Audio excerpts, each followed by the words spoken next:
You mentioned Greg Hawthorne. He played here at Baylor. He was drafted and went to the Steelers. Frank Pollard, Baylor Steelers. You, Baylor Steelers. What was that connection, or what was it about? And it was mostly running backs too. What was it about you guys in the running back room at Baylor that the Steelers just loved? Well, the only thing I can go by is I was on an airplane. We were traveling to a game, and I was with the team.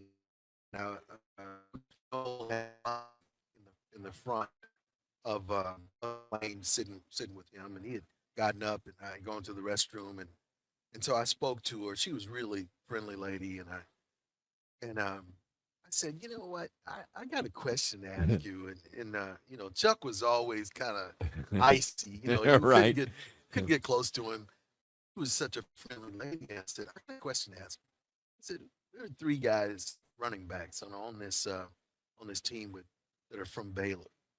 And I said, what did what is Chuck like about Baylor players? And I never will forget. She said, well, you know, the only thing I can think of is just what he's told me before is that when you draft a Baylor player, you always know what you're getting. Wow.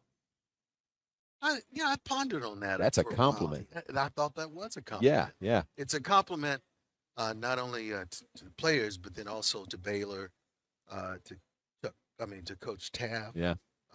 in our program. So, um, and I was fortunate to be able to play with those guys and take that Baylor experience and that Baylor tradition from Waco, Texas, to Pittsburgh, Love Pennsylvania. it. That's a great story. And who was your running backs coach? Was it Wade Earl for the most part? Wade Yes, Turner? at Baylor. Yeah, yeah, Yes, yes. yeah, It was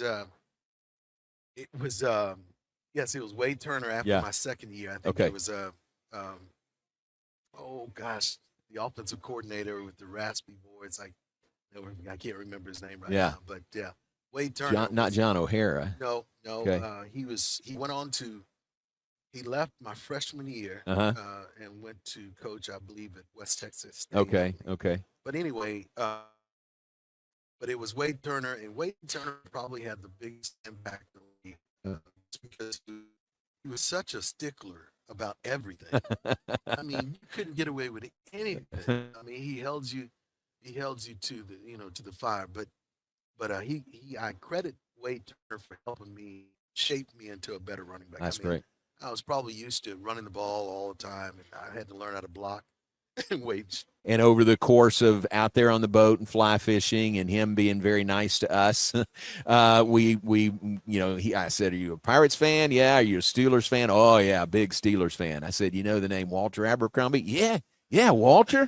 I said, "Well, he's a Baylor grad. How about Frank Pollard? Yeah, yeah, he's a Baylor guy also. Greg Hawthorne." So we had this connection with Casey because of you guys.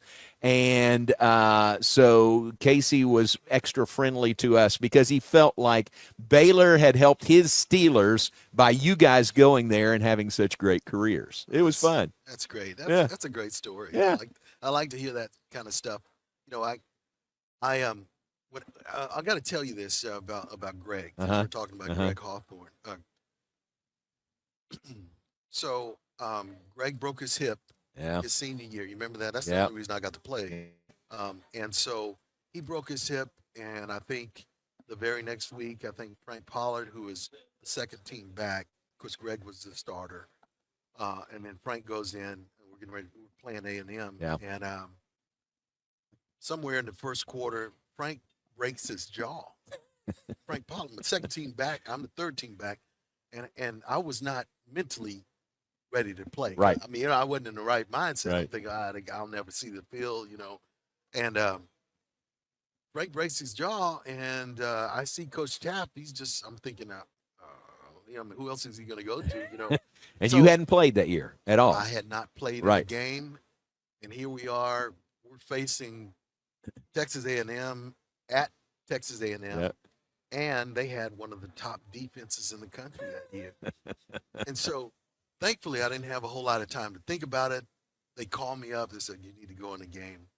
But, and so I went in, and that's how I got my start. Yeah. Greg Hawthorne had broken his hip a couple of weeks earlier during the Ohio State game. We played up there. Well, we finished the season, and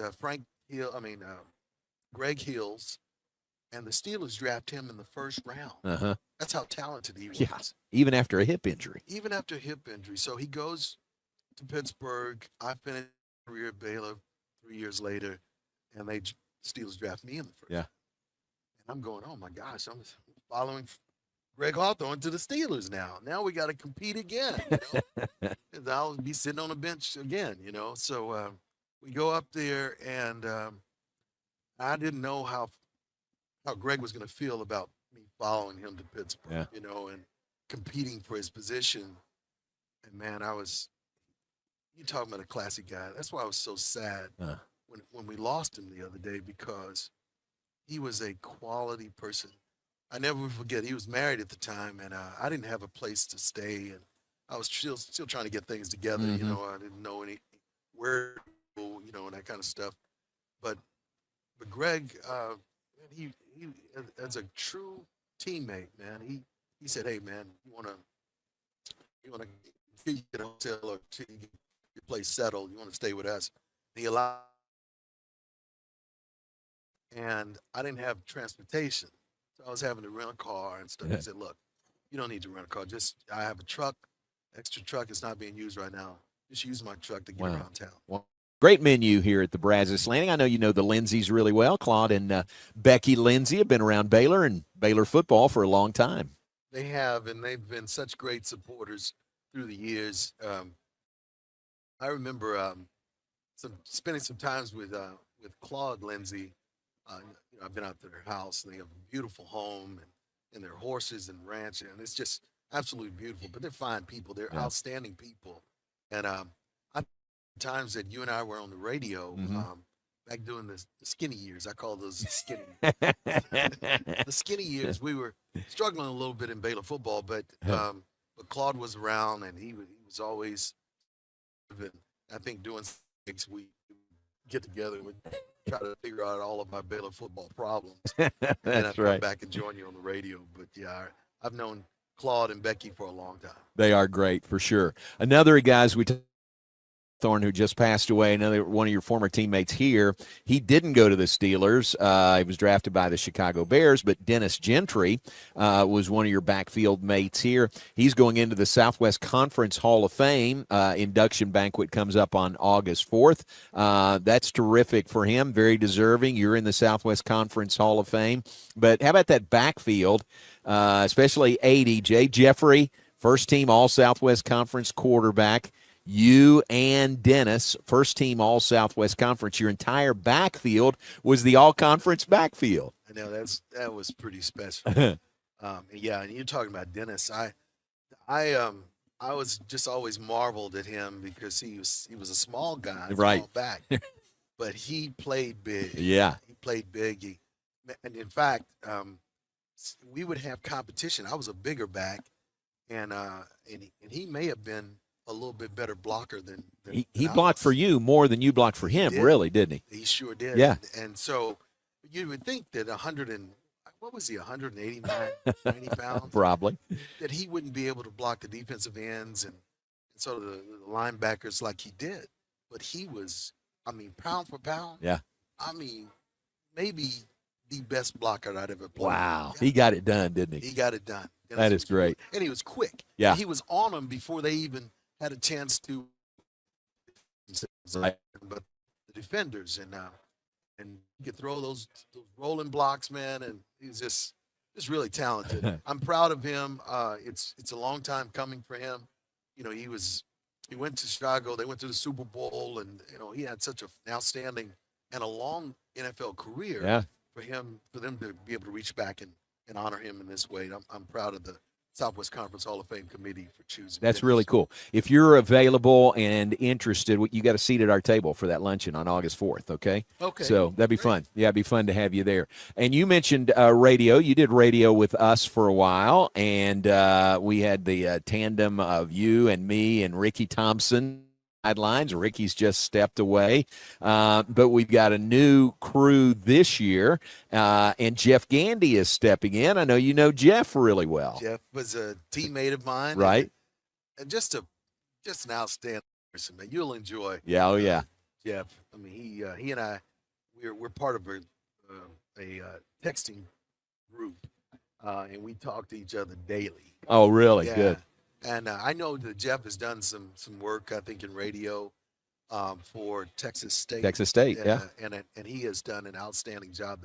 They love him up there. Yeah. And so I was happy to hear that he was going to be joining your team. Yeah. Here. They love him there, but they understand when Baylor calls, he's gonna answer that call, and he is so excited about it. I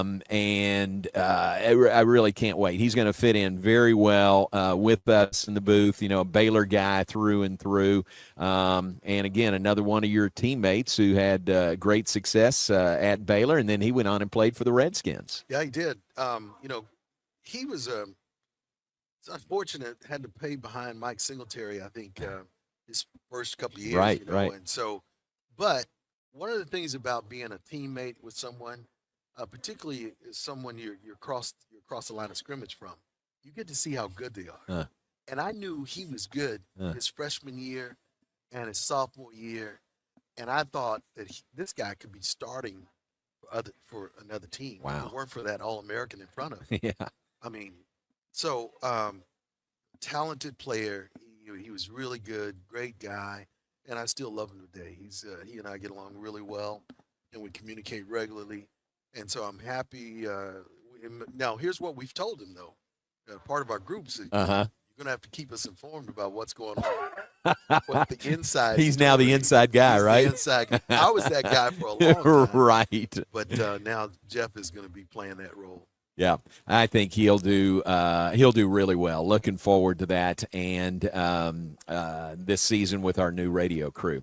Well, good memories there when you were with our crew, and good memories to reminisce a little bit with you today. Thanks for coming out, and maybe the rain's letting up a little bit, but great to see you, and thanks for everything. You're always a part of our crew. You know that, right? You always will be, and appreciate you very much. Thanks for coming in. John, thank you so much. I always have a great time joining you on the air, and you're so good at what you do, man. I've admired you, not only as a coworker, but then also as listening to you through the years on the radio. Outstanding. Thanks very much. And you're going to be in a Hall of Fame. How about that? Can you believe that? How about that? Outstanding. And congratulations to you. Thank you much. Awesome. Your text meant the world to me. It really did. Thank you very much. Walter Abercrombie, a Hall of Famer in anybody's book. We appreciate him coming by the Brazos Landing.